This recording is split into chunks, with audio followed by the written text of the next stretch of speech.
those things, because if you don't appreciate those things, if you let life take control, it'll let you miss out on all the small things, which is the present. So again, the Creator gives you the present. So I'm trying to change and kind of tweak your definition of when you hear the word present. If you say in school, hey, it's such and such here today, I'm present. Being alive is a present. So that's something that needs to be understood, that every day is a present, every moment is a present, is a blessing, and stuff like that. And actually, I'm gonna try not to say the word blessing. The reason I'm saying that, I know a lot of Christians go, try to attack me and stuff like that and say I'm anti-Christ and all this stuff, but the word blessing is actually a derivative from the word blessed, which means bloodshed. So technically, the man is, unfortunately, or our society today has taught us to say, hey, God bless you. And what that really equates to is God bloodshed you, which means you're the sacrifice. So a lot of us are verbalizing to asking the universe to be sacrificed. When you say blood, God bless you, or bless you. So,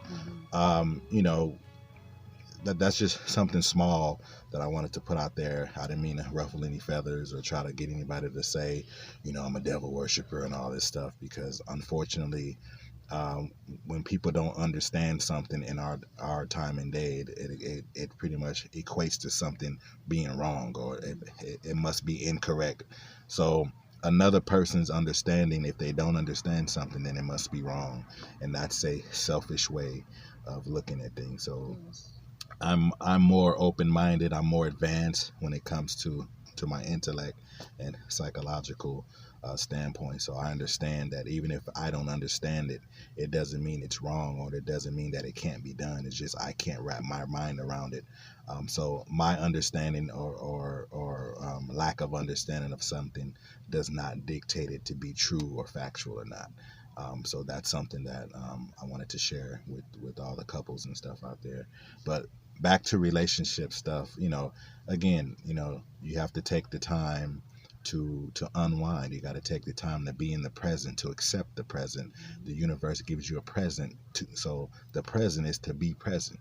A lot of us live on our phone. We live about, oh, what's going to happen tomorrow? Oh, tomorrow we got to do this. Everybody's on a schedule. And I think we've been um, fortunate enough to not, like, every day, like, I wake up and realize, I think it's like Saturday or Friday every day. And like today I realize, oh, it's Tuesday, but I wake up like it's Saturday because I don't really have anything to anticipate. I don't have this compass of what I need to be doing. If I don't do it, I'm a loser type thing. I do things on a daily basis as standard, that I don't really have to put on record or write it down to remember it. It's what I do by default. So I live my life a little bit more freer than most. So every day is a Saturday to me.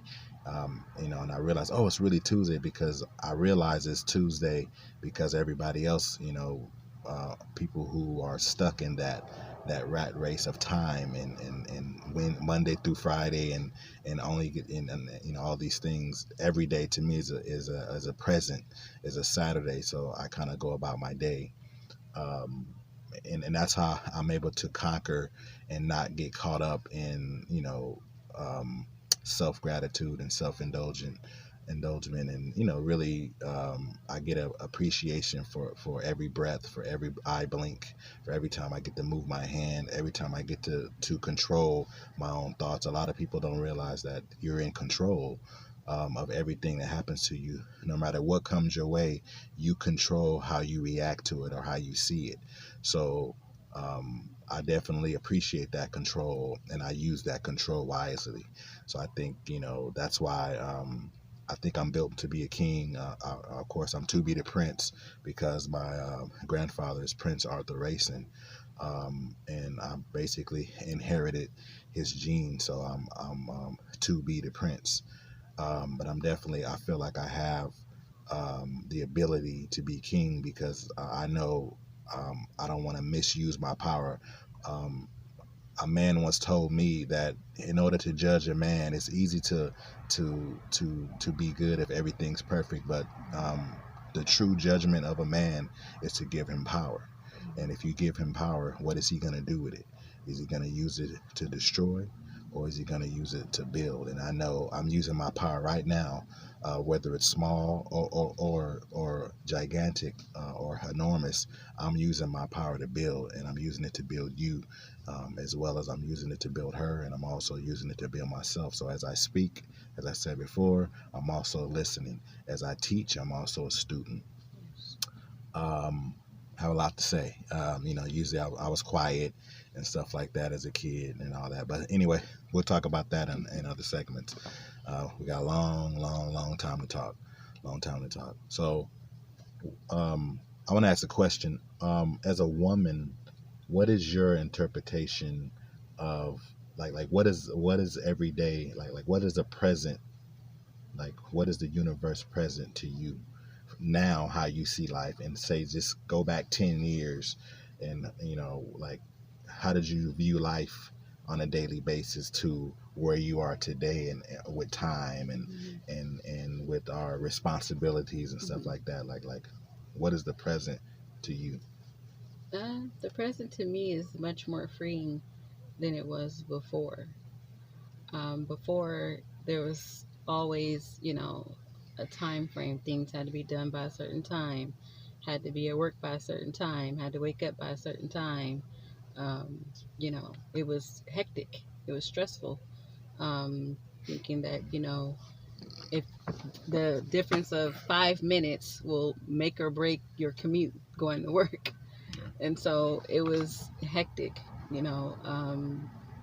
Worrying about oversleeping, or worrying about, oh, I'm leaving a little late, or oh, I forgot something, I got to turn around and go back, and then I have that pressure of, you don't want to lose your job because you're late, and things like that. Aside from doing things with the kids, it's just more freeing now. Like, the present for me, I try to enjoy it a lot more than I did before.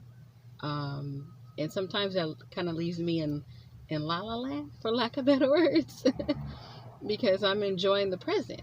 You know, there's a lot of things that we do together that we enjoy in the present. We don't post everything that we do. I always tell people that, if you don't know me, you would think that I'm single and I don't have any kids.